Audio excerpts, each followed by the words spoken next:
Prabu Siliwangi adalah raja arif dan bijaksana dalam memimpin kerajaan Pajajaran. Selain terkenal sebagai raja yang dapat mengayomi rakyatnya, Prabu Siliwangi juga terkenal dengan kesaktiannya, hingga Prabu Siliwangi ditakuti dan disegani lawan-lawannya.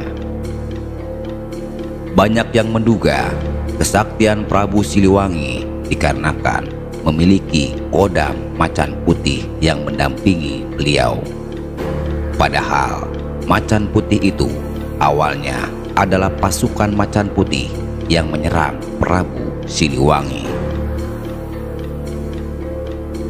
Lantas, bagaimana bisa macan putih tersebut bisa menjadi kodam pendamping Prabu Siliwangi? Dan benarkah kesaktian Prabu Siliwangi dikarenakan memiliki kodam macan putih? Berikut ini kisah Prabu Siliwangi dan macan putih, atau dikenal dengan sebutan Maung Bodas.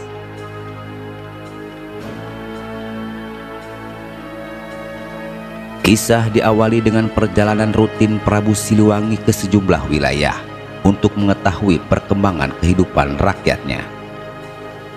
Untuk mengetahui kehidupan rakyatnya, Prabu Siliwangi selalu terjun langsung ke rakyatnya.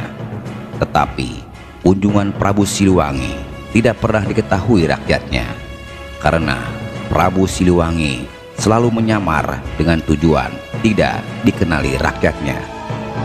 Dengan terus berjalan dari daerah satu ke daerah lain, akhirnya sampailah Prabu Siliwangi di kaki Gunung Ceremai yang terletak di wilayah Majalengka.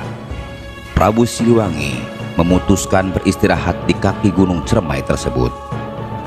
Tapi belum Prabu Siliwangi hendak istirahat, tiba-tiba muncul segerombolan makhluk gaib yang menyerupai macan putih.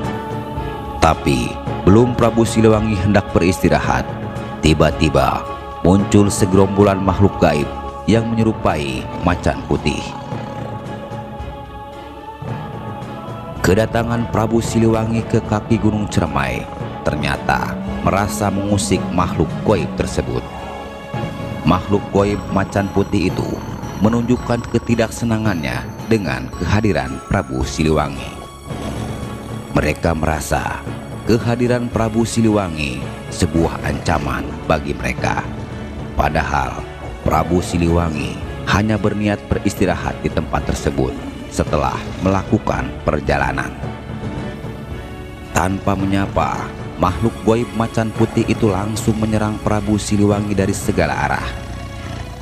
Puluhan macan putih bermunculan dan menyerang Prabu Siliwangi dengan membabi buta. Mendapat serangan tersebut dengan kesaktian yang dimilikinya, Prabu Siliwangi berhasil menghindar dari serangan tersebut.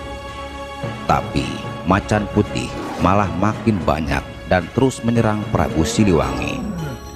Akhirnya, dikarenakan terus diserang bertubi-tubi, Prabu Siliwangi pun mengeluarkan kesaktiannya untuk melawan.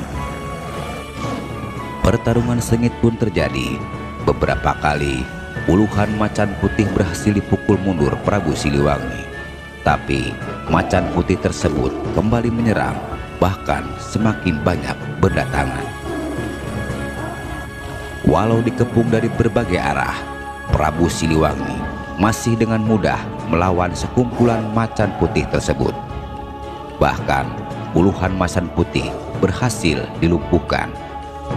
Karena semakin banyaknya macan putih berdatangan dan terus menyerang, akhirnya Prabu Siliwangi memutuskan untuk mengakhirinya dengan cara melumpuhkan semua makhluk gaib macan putih tersebut. Hanya dengan sekali hentakan, puluhan macan putih berhamburan dan terkapar tak berdaya. Melihat hal itu, Raja Macan Putih pun murka. Melihat anak buahnya semua terkapar tak berdaya. Dengan amarah yang membara, Raja Macan Putih itu pun langsung menyerang Prabu Siliwangi. Kali ini Prabu Siliwangi sedikit goyah dengan serangan Raja Macan Putih tersebut.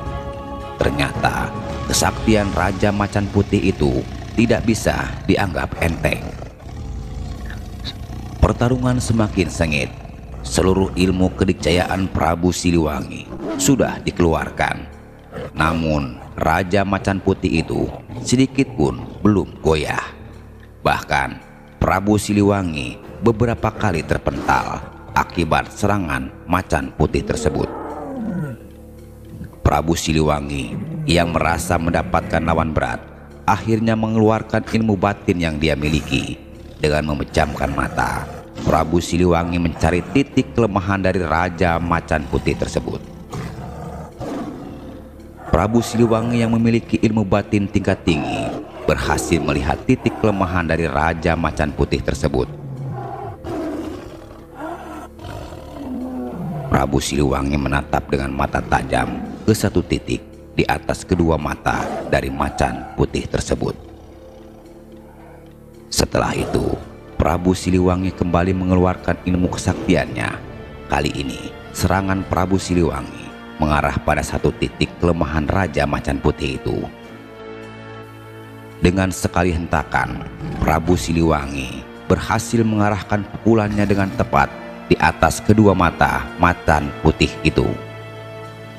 Dan seketika Raja Macan Putih itu pun terjungkal dan langsung menyerah kalah. Karena Macan Putih sadar kalau Prabu Siliwangi sudah mengetahui titik kelemahannya. Jika pertarungan dilanjutkan, pasti Raja Macan Putih tersebut tidak akan bisa mengalahkannya. Dengan bersujud dan menyerah kalah, Raja Macan Putih itu pun meminta kepada Prabu Siliwangi untuk menjadikan tuan dari mereka dan mengabdi kepada Prabu Siliwangi, sekaligus menjadi pendamping bagi Prabu Siliwangi. Dengan kesaktian Prabu Siliwangi ditambah dengan kesaktian Kodam Macan Putih yang menyatu dengan Prabu Siliwangi, kesaktian Prabu Siliwangi semakin susah untuk dikalahkan.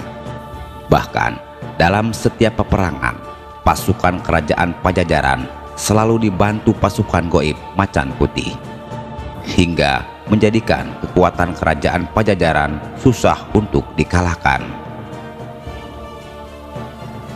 Dan konon kerajaan Majapahit dengan Patih Gajah Mada yang ingin menaklukkan kerajaan seluruh wilayah, hanya kerajaan Pajajaran yang tidak bisa ditaklukkan. Padahal kerajaan Pajajaran adalah salah satu target Patih Gajah Mada sebagai kerajaan yang harus ditaklukkan dan menjadi kerajaan di bawah kepemimpinan Majapahit. Tapi sampai seluruh kerajaan di tanah air hilang, hanya kerajaan Pajajaranlah yang tidak takluk dari kerajaan Majapahit.